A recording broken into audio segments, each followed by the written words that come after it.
Episode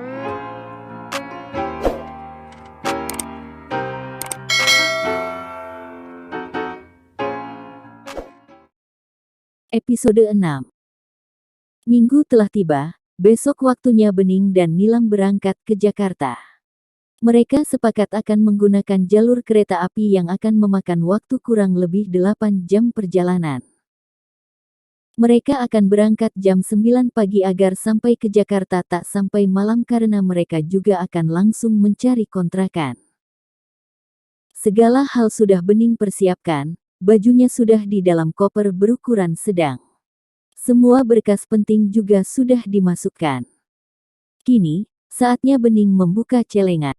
Hampir 3 tahun dia menabung, menyisihkan uang saku yang tak seberapa. Beruntung dia termasuk anak yang hemat, bisa menyisihkan uang setiap hari walau hanya recehan. Sudah mau dibuka celengannya, Nak. Ibu masuk perlahan ke kamar Bening yang tertutup tirai tanpa pintu. Bening tersenyum kecil lantas mengangguk. Maafkan ibu dan bapak ya, ujar ibunya lagi. Bening menoleh, menatap ibunya penuh kasih. Kenapa minta maaf, Bu?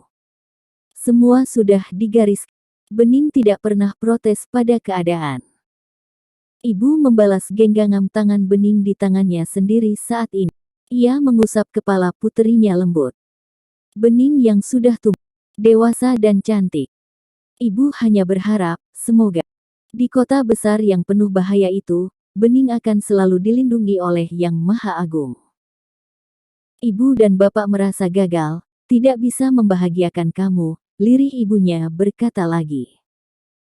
Bening segera menguatkan genggaman tangannya lantas menghapus air mata permata hatinya itu. Ibu dan bapak adalah orang tua terbaik bagi Bening. Beninglah yang harusnya membahagiakan bapak dan ibu. Bening hanya ingin ibu senantiasa mendoakan Bening dimanapun Bening berada, Bu. Bening juga berjanji akan jaga diri. Ibunya tak sanggup lagi berkata-kata, hanya mengangguk kecil sebagai ungkapan rasa. Bening kembali meraih celengan. Ia tersenyum lagi lalu mulai memecahkan benda itu. Ibu bantu Bening menghitungnya iya.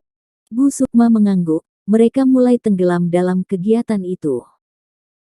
Jumlahnya lumayan, bisa untuk Bening simpan sebagai bekal selama mencari pekerjaan. Bening meletakkannya di dalam plastik kresek. Ia akan segera menukarnya dengan seorang pedagang sayur tak jauh dari rumahnya.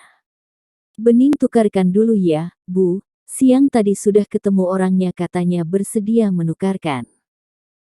Mau ibu temani, nih? Boleh, Bu.